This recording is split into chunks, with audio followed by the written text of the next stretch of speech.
Good morning students. मैं अंबिका दास आप लोग के सामने क्लास 10 फिजिक्स के एक नए टॉपिक्स प्रकाश, जिसके बारे में हमने पिछले क्लास में भी चर्चा किया था, उसी को हम आज आगे लेकर चलेंगे। पिछले क्लास में हम लोग बात किए थे प्रकाश क्या है, प्रकाश के स्रोतों के बारे में, परावर्तन, परावर्तन के नियम,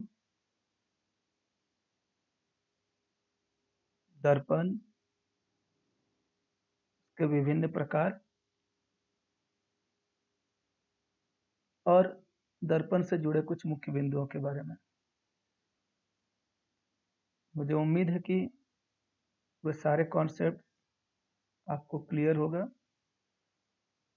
और यदि क्लियर नहीं हुआ हो या आप में से कुछ लोग ऐसे भी हो सकते हैं जो मेरा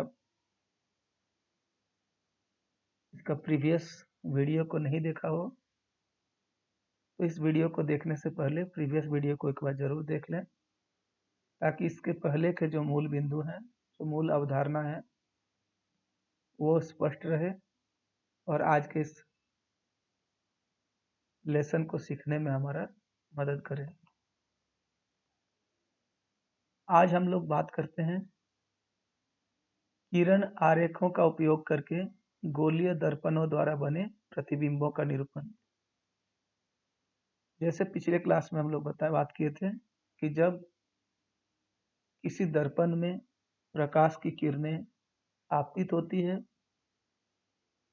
तो दर्पण के सतह से उसका परावर्तन होता है और परावर्तन के पश्चात प्रतिबिंब बनता है। इन प्रतिबिंबों को हम चित्र द्वारा कैसे प्रदर्शित करेंगे, वो किरण आरेख कैसे खींचेंगे, उसके कुछ सामान्य नियम हैं। सबसे पहले उन नियमों की चर्चा कर लेते हैं। पहला नियम यह है, दर्पण के मुख्य अक्ष के समांतर प्रकाश किरण परावर्तन के पश्चात अवतल दर्पण के मुख्य फोकस से गुजरेगी अथवा उत्तल दर्पण के मुख्य फोकस से अपसारित होती प्रतीत होगी। तो हमारे पास दोनों चित्र है। चित्र ए में अवतल दर्पण और बी में उत्तल दर्पण को दिखाया गया है। तो यहाँ दिखाया गया, देखिए, ये एक अवतल दर्पण है जिसका बाहरी सतह जो है कलई किया हुआ यानी कि रंगा हुआ है। ये है दर्पण का ध्रुव, वक्रता केंद्र, मुख्य फोकस, और ये है वो रेखा आपतित किरण जो कि इस मुख्य अक्ष के समांतर है। तो किरण आरेख खींचने का नियम बताता है कि ये परावर्तन के बाद मुख्य फोकस से होकर गुजरेगी, जैसे कि यहाँ से होकर गुजर रही है। ये हमारा क्या है, मुख्य फोकस है। और अगर इस बिंदु को, आपतन बिंदु को हम लोग वक्रता केंद्र से जोड़ देते हैं, तो परावर्तन का जो नियम है I बराबर R, आपतन कोण परावर्तन कोण के समान है, वो नियम यहाँ पर पूरी तरह से सही साबित हो रही है। चित्र बी में दिखाया गया कि एक उत्तल दर्पण है। ये ध्रुव हुआ, मुख्य फोकस, वक्रता केंद्र, और ये हुआ इसका मुख्य अक्ष, इसके समांतर आपतित प्रकाश की किरण ये, क्योंकि ये उत्तल दर्पण है तो इसमें तो अपसारित हो जाएगी इधर से ही। पीछे साइड में इसका क्या है, ये रंगा हुआ है, तो यहाँ से पार नहीं करेगा, ये इधर से ही परावर्तित हो जाएगी। तो इसको हम लोग आगे F से और C से मिला देते हैं। तो ये जो परावर्तित किरण देखने से लग रहा है कि जैसे F से अपसारित होती हुई जा रही है। वास्तव में यहाँ से अपसारित हो नहीं रही है, लेकिन इस चित्र को देखने से लग रहा है कि यहाँ से अपसारित हो रही है, इसलिए यहाँ पर लिखा गया है उत्तल दर्पण के मुख्य फोकस से अपसारित होती प्रतीत होगी। तो ये था नियम, पहला नियम। अब बात करते हैं हम दूसरे नियम के बारे में। दूसरा नियम क्या है? अवतल दर्पण के मुख्य फोकस से गुजरने वाली किरण अथवा उत्तल दर्पण के मुख्य फोकस की ओर निर्देशित किरण परावर्तन के पश्चात मुख्य अक्ष के समांतर निकलेगी। पहला नियम क्या था? उसमें मुख्य अक्ष के समांतर आपतित किरण थी। कहाँ से गुजरी थी? मुख्य फोकस से होकर। यहाँ पर क्या है दूसरे नियम में? यहाँ पर आपतित किरण जो है, ये देखिए, आपतित किरण ये मुख्य होकर फोकस से होकर आपतित हो रही है। तो ये परावर्तन के बाद किधर से जाएगी? परावर्तन के बाद मुख्य अक्ष के समांतर हो जाएगी। ये अवतल दर्पण के केस में है, और ये उत्तल दर्पण, ये है आपतित किरण, और ये है परावर्तित किरण। आपतित किरण का डायरेक्शन क्या है? फोकस की तरफ है। तो पहला नियम था कि अगर मुख्य अक्ष के समांतर आपतित होती है तो परावर्तन के बाद फोकस से होकर गुजरेगी। ये हमारा दूसरा नियम है जिसमें बात कर रहे हैं कि अगर मुख्य अक्ष के समांतर आपतित हो रही है तो परावर्तन के बाद कहाँ से होकर गुजरेगी? मुख्य फोकस से समांतर। चलिए तीसरा नियम के बारे में चर्चा करते हैं। तीसरे नियम में ये कहा जा रहा है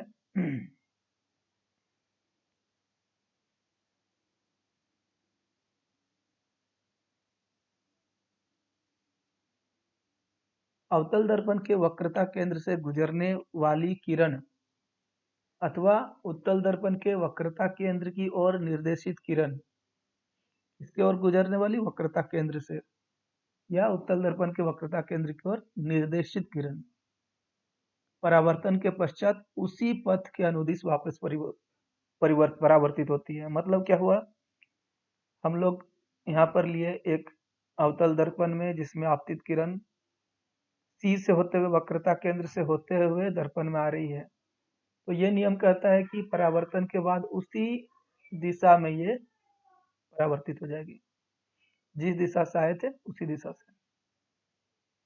ये उत्तल दर्पण के लिए है, ये आपतन को आपतित किरण, और यही परावर्तित किरण। तो इसको अगर हम मिला देते हैं तो किसके साथ डायरेक्टेड किधर है? सी की तरफ डायरेक्टेड है। क्लियर? अब चलते हैं चौथे नियम के बारे में। चौथा नियम कहता है कि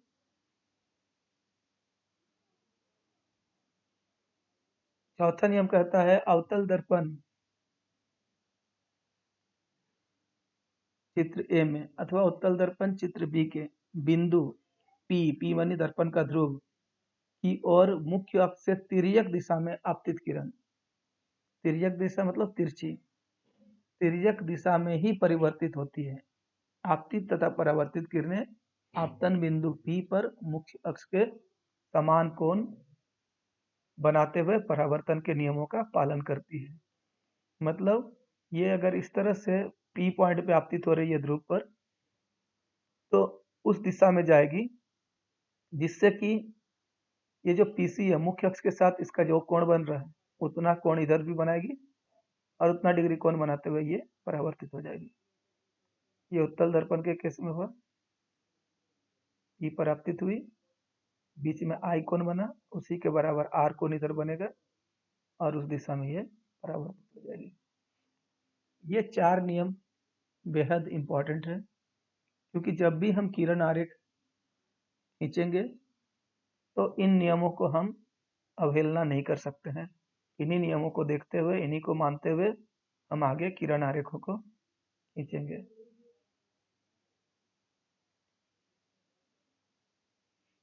अब हम लोग देखते हैं गोलीय दर्पण द्वारा प्रतिबिंब का बनना। तो पहले अवतल दर्पण हम लोग ले लेते हैं।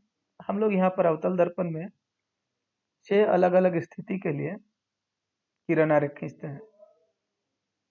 सर्वप्रथम वस्तु की स्थिति रहती है अनंत पर, उसके बाद C से परे, तीसरा है C पर, चौथा C तथा F के बीच, फिर आएगा F तथा P के बीच, F पर, और लास्ट होगा F तथा P के बीच। सबसे पहले वस्तु को दर्पण से जितनी अधिक दूरी पर हम लोग रख सकते हैं, जिसको अनंत पर, तो प्रतिबिंब कहाँ पर बनता है? फोकस पर। ये तालिका जो है बहुत इंपॉर्टेंट, इसको याद रखना है। किरण आरेख को खींचना और इस तालिका को याद रखना, इतना मात्र कर लेने से 4 से 5 नंबर आपको फिजिक्स में आ जाएंगे। तो वस्तु की स्थिति कहाँ पर है? अनंत पे। प्रतिबिंब कहाँ पर बनेगा? फोकस पर। कैसा बनेगा? बहुत ही छोटा बनेगा, बिंदु का आकार का। और प्रतिबिंब की प्रकृति क्या होगी? वास्तविक होगी एवं उल्टा होगा। वास्तविक प्रतिबिंब का मतलब क्या है? वह प्रतिबिंब जो परावर्तन के पश्चात किरणों के वास्तविक कटान के बाद बनता है। और आभासी प्रतिबिंब में किरणें वास्तविक रूप से एक दूसरे को कट नहीं करता है, बल्कि वैसा करते हुए महसूस होता है। दूसरा है सी से परे रहने से प्रतिबिंब बनेगा सी तथा एफ के बीच में। प्रतिबिंब छोटा होगा, प्रकृति होगा वास्तविक एवं उल्टा। सी पर जब रखा जाएगा तो सी पर ही बनेगा, वस्तु के समान आकार का, वास्तविक एवं उल्टा। सी तथा एफ के बीच रहने से सी से परे, फिर बड़ा, वास्तविक एवं उल्टा। तो हम लोग देख रहे हैं जैसे जैसे अनंत से सी तक वस्तु को ला रहे हैं, मतलब कि दर्पण के करीब लाते जा रहे हैं, तो प्रतिबिंब की स्थिति फोकस से पीछे होते जा रही है। जब दूर में था तो छोटा था, फिर छोटा हुआ, और जब सी पर आ गया तो वस्तु के समान आकार का हुआ। आप देखिए सी तथा एफ के बीच में लाया, दर्पण के और करीब आया, प्रतिबिंब सी से पीछे चल गया और प्रतिबिंब बनने लगा बड़ा। यानी कि वस्तु की दूरी बढ़ने लगा, प्रतिबिंब की दूरी घटने लगा, और वस्तु की दूरी जितनी अधिक होगी प्रतिबिंब उतनी ही छोटी होगी, वस्तु जितने करीब आएगा प्रतिबिंब उतना ही बड़ा होगा। यह कॉमन कॉन्सेप्ट जो याद रखना है। फिर एफ पर जब आ जाएगा तो प्रतिबिंब बनने लगेगा अनंत पर, बहुत बड़ा। यह भी प्रतिबिंब वास्तविक एवं उल्टा होगा। और लास्ट में जब एफ और पी के बीच में रखेंगे तो दर्पण के पीछे बनेगा, जिसको हम लोग बहुत बड़ा या आवर्धित प्रतिबिंब कहते हैं। और ये एक मात्र ऐसा पोजीशन है जब वस्तु को अवतल दर्पण के सामने रखने से काल्पनिक या आभासी प्रतिबिंब बनता है, सीधा प्रतिबिंब बनता है। इसलिए ये छठा जो पोजीशन है, इसको हमेशा दिमाग में रखना चाहिए कि अवतल दर्पण में एक ऐसा पोजीशन है जहां पर प्रतिबिंब काल्पनिक बनता है, सीधा बनता है, और वो वस्तु का पोजीशन है एफ तथा पी के बीच में, जब प्रतिबिंब बनेगा दर्पण के पीछे। चलिए अब हम लोग किरण आरेख के द्वारा देखते हैं। ये पहला कंडीशन है। ये ए बी वस्तु है जो कि अनंत पर रखा गया है। अनंत से एक प्रकाश की किरण इस मुख्य अक्ष के समांतर आते हुए डी पॉइंट पर, और एक बी से ई पॉइंट पर आता है। आने के बाद क्या नियम है कि मुख्य अक्ष के समांतर प्रकाश की किरणें परावर्तन के पश्चात दर्पण के मुख्य फोकस से होकर गुजरेगी। तो ये दोनों ही किरण जो है मुख्य फोकस से होकर गुजरी और एफ पर दोनों एक दूसरे से मिलती है, यानी कि इसका जो प्रतिबिंब है वो फोकस पर बनेगा, बिल्कुल बिंदु के आकार का अत्यंत छोटा प्रतिबिंब बनेगा। और हम लोग देखते भी हैं जब प्रतिबिंब बहुत वस्तु बहुत दूरी पर रहता है तो उसका प्रतिबिंब बहुत छोटा बनता है। चित्र बी में हम लोग देखते हैं कि अब ये सी है, सी से पीछे रखा होगा वस्तु को। एक किरण यहाँ से आ रही है एम पर, जो कि इस मुख्य अक्ष के समांतर है, तो परावर्तन के बाद एफ से होकर गुजरेगी। दूसरे किरण को हम लोग आपतित कर रहे हैं सी से, जो परावर्तन के बाद उसी अनुदिश वापस जाएगी। तो ये एक परावर्तित किरण, दूसरा परावर्तित किरण ए डैश बी डैश प्रतिबिंब को बनाता है, जो कि एफ तथा सी के बीच में। और आप यहाँ पर देख रहे हैं इतनी बड़ी वस्तु का इतना सा छोटा सा प्रतिबिंब बन रहा है। यहाँ पर देखने वाली बात है, हम लोग दो ही किरण क्यों ले रहे हैं? यूं तो एक वस्तु से अनंत संख्या में असंख्य प्रकाश की किरण निकलते हैं, जिसको हम लोग गिन भी नहीं सकते हैं। हम लोग अपनी सुविधा के अनुसार कम से कम दो प्रकाश की किरणों को लेते हैं, ताकि उन दोनों के कटान के द्वारा हम लोग बनने वाले प्रतिबिंब को दर्शा सकें। इससे अधिक 3 या 4 भी ले सकते हैं, लेकिन फिर वो ये जो किरण आरेख है ये उतना स्पष्ट नजर नहीं आएगा। चलिए चलते हैं तीसरे में। जब वस्तु को ए बी को रखा गया है सी पॉइंट पर, यानी कि वक्रता केंद्र पर, यहाँ पर भी देख रहे हैं प्रकाश की किरण लिए हम लोग मुख्य अक्ष के समांतर, यहाँ से एक समांतर, दोनों ही सॉरी यहाँ पर प्रकाश की किरण एफ से होकर आ रही है और परावर्तन के बाद मुख्य अक्ष से समांतर जा रही है। और ये एक प्रकाश की किरण थी और एक प्रकाश की किरण है, एक आ रही है समांतर यहाँ से और इधर से गुजर जा रही है। तो एक परावर्तित किरण ये है, एक परावर्तित किरण ये है, और दोनों मिल रही है कहाँ पर, यहाँ पर सी पॉइंट पर। यानी कि एक किरण लिया गया मुख्य अक्ष के समांतर जो कि ऐप से होकर गुजरा, और दूसरा का आपतित किरण को लिया गया ऐप से होकर, जो परावर्तन के बाद मुख्य अक्ष से समांतर आ रही है, और दोनों एक दूसरे से मिलती कहाँ पर है, सी पॉइंट पर। तो प्रतिबिंब बनेगा कहाँ पर, सी पर। आकार क्या होगा, वस्तु के समान आकार का, देखकर लग भी रहा है ये। अगर हम स्केल को लेते हुए दूरी को सही से नापते हैं तो सारा प्रतिबिंब जैसा कि सारणी में दिखाया गया है हूबहू बनते रहेगा। यह हमारा चौथा पोजीशन, जब वस्तु को सी और एफ के बीच में रखा गया। यह है ए बी। यहाँ से भी एक प्रकाश की किरण को आपतित किया कराया गया है दर्पण में, जो कि परावर्तन के बाद एफ से होते हुए इस दिशा में जाती है। दूसरा का प्रकाश का किरण इस सी के दिशा से होकर ई बिंदु पर आपतित हो रही है। ये देखिए, ये कोण तीर का निशान दिखा रहा है इसको। परावर्तन के बाद ये सी से होते हुए जाएगी और दोनों किरणें जहाँ पर मिलेगी वहाँ पर प्रतिबिंब बनेगा ए डैश बी डैश। आप देख सकते हैं a dash b dash a b से बड़ा है और वास्तविक रूप से कटान हो रहा, तो ये प्रतिबिंब जो है वास्तविक प्रतिबिंब होगा और वस्तु से बड़ा आकार का होगा। यह है हमारा पांचवा स्थिति, जब ए बी को एफ पर रखा गया है। तो ये थोड़ा ड्रॉ करने में गड़बड़ी हुई है। ये जाके मुख्य अक्ष से समांतर आपतित होने के बाद एफ से होकर चली जाएगी। दूसरा सी के अनुदिश आपतित होगी दर्पण पर और सी के दिशा में ही जाएगी। तो यह देख रहे हैं दो समांतर प्रकाश किरणें मिल रही है। हमें पता है कि समांतर किरणें एक दूसरे से कभी मिलती नहीं है, लेकिन फिर भी यह मान लिया जाता है कहीं ना कहीं अनंत पर जाकर ये मिल जाए और वहां पर इसका वास्तविक प्रतिबिंब बनाए। यह है लास्ट पोजीशन, जबकि वस्तु को रखा गया है एफ और पी के बीच में। एक तिरछी होते हुए पोल में ध्रुव परावर्तित होती है और इस दिशा में परावर्तित हो रही है। दूसरा सी के अनुदिश आपतित होकर परावर्तित हो रही है सी के दिशा में। तो यहाँ हम लोग देख रहे हैं कि दर्पण के बाईं ओर जितना ये परावर्तित किरणें आगे बढ़ेगी, दोनों के बीच का जो दूरी है वो बढ़ता रहेगा, यानी कि आगे चलकर ये कभी मिलेगी नहीं। अगर हम कल्पना कर लेते हैं कि इसको आगे पीछे की ओर, दर्पण के पीछे की ओर मिलाते हैं, तो हम लोग ये पाते हैं कि ये दोनों जाके ए डैश पॉइंट पर मिल जा रही है। यानी कि ये हम लोग को आभास हुआ कि ए डैश बिंदु जो है, उस बिंदु से ये प्रकाश की किरणें अपसारित होती हुई लग रही है। तो ये ए डैश बी डैश जो होगा ए बी का प्रतिबिंब है। आप देख सकते हैं कि ये बिंदु जो है, ये जो प्रतिबिंब है ए बी से बड़ा है, और चूंकि ये आभास कर हो रहा हम लोग को, इसलिए ये आभासी प्रतिबिंब होगा। अब चलते हैं हम लोग अवतल दर्पण के उपयोग के बारे में बात करते हैं। अवतल दर्पण का क्या क्या उपयोग है। तो पहला उपयोग है, अवतल दर्पणों को सामान्यतः टॉर्च, सर्च लाइट तथा वाहनों के अग्रदीप यानी कि हेडलाइट्स में प्रकाश का शक्तिशाली समांतर किरण पुंज प्राप्त करने के लिए किया जाता है। तो टॉर्च में रखते हैं, सर्च लाइट में, और जो भी व्हीकल से गाड़ी है उसका हेडलाइट्स में। समांतर किरण पुंज हम लोग को मिलने के लिए हम लोग इसको इस्तेमाल करते हैं।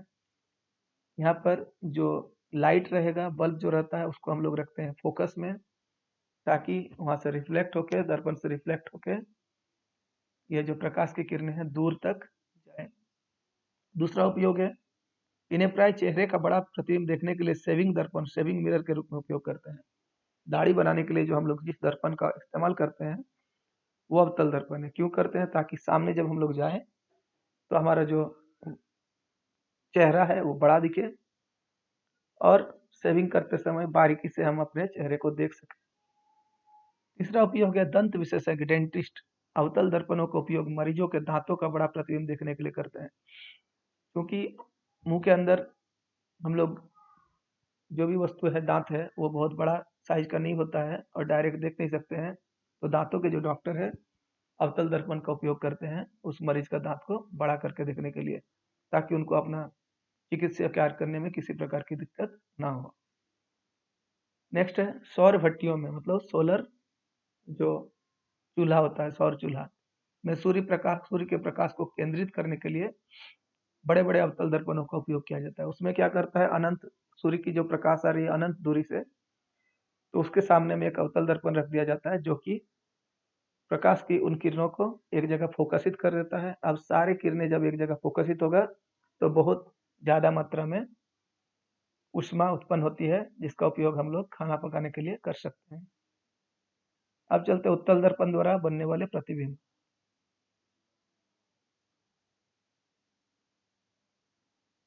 उत्तल दर्पण द्वारा जो प्रतिबिंब बनता है उसको हम लोग दो अलग अलग स्थिति पर लेते हैं। एक बार जब वस्तु को अनंत पर रखा जाता है, तो जब वस्तु अनंत पर है वहां से प्रकाश की किरणें समांतर आएगा, और समांतर आ रही है, मुख्य अक्ष से समांतर आने के बाद जो नियम है उसके अनुसार ये इस दिशा में चली गई। ये दिशा क्या होगा, इसको जब हम आगे बढ़ाते हैं तो लगता है कि ये आपसे अपसारित हो रही है। ऐसा ये भी होगा, यानी कि ये दोनों ही परावर्तित प्रकाश की किरणें हैं, ऐप से अपसारित होते हुए प्रतीत हो रही है, यानी कि अनंत पर रखी हुई इस वस्तु का प्रतिबिंब जो है ऐप पर बनेगी, जो कि एक बहुत ही छोटी प्रतिबिंब होती है। दूसरा जो स्थिति है वो है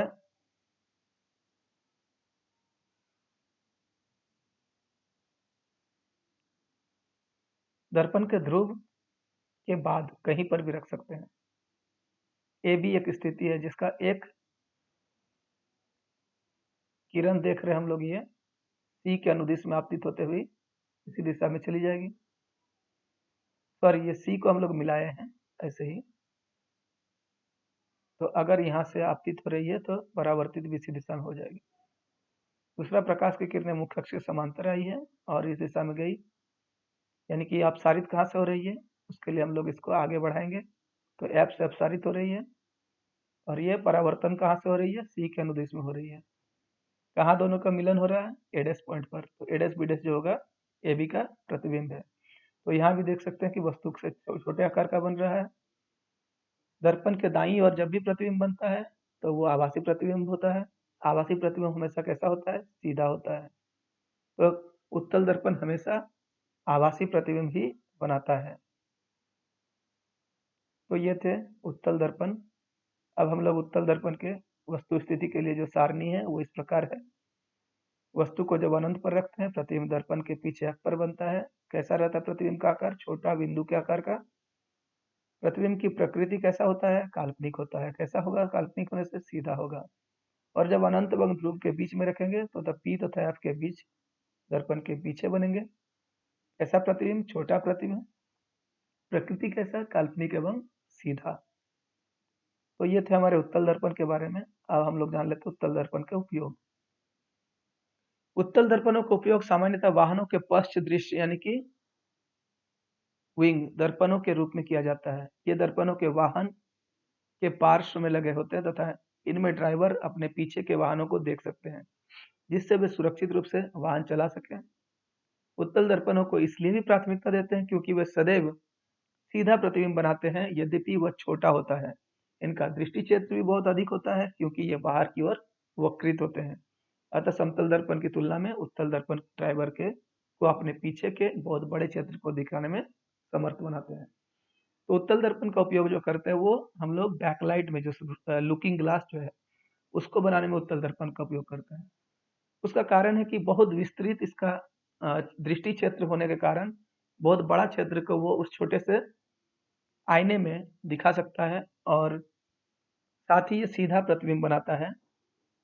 तो अच्छी तरह से ये देख सकते हैं सीधा प्रतिबिंब को। तो ये थे हमारे उत्तल दर्पण का उपयोग। तो इस तरह से हमने विभिन्न प्रकार के दर्पणों द्वारा बनने वाले प्रतिबिंब के बारे में पढ़ा। दर्पण से जुड़े हुए समस्याओं को समझने में इन किरण आरेखों के बारे में अवधारणा जो है स्पष्ट होना चाहिए। साथ ही उत्तल और अवतल दर्पण के उपयोग के बारे में प्रश्न हमेशा 10th के एग्जाम में पूछे जाते हैं। तो इसलिए आज का ये जो टॉपिक है बेहद महत्वपूर्ण है। इनको अच्छी तरह से आप अवधारणाओं को समझ लें और इनको कंठस्थ कर लें, अच्छी तरह से दिमाग में बैठा लें, ताकि आने वाले जो भी एग्जाम्स होंगे उन एग्जाम्स में आपको किसी भी तरह की दिक्कत ना हो। यही कहते हुए आज का ये क्लास मैं यहाँ समाप्त कर रहा हूँ। आगे के टॉपिक्स को लेकर हम नेक्स्ट वीडियोज में ज़रूर बात करेंगे। Thank you for watching this video. आपको ये वीडियो कैसा लगा कमेंट करके ज़रूर बताइएगा, और अपने दोस्तों के बीच में इस वीडियो को ज़रूर शेयर कीजिएगा। Thank you so much.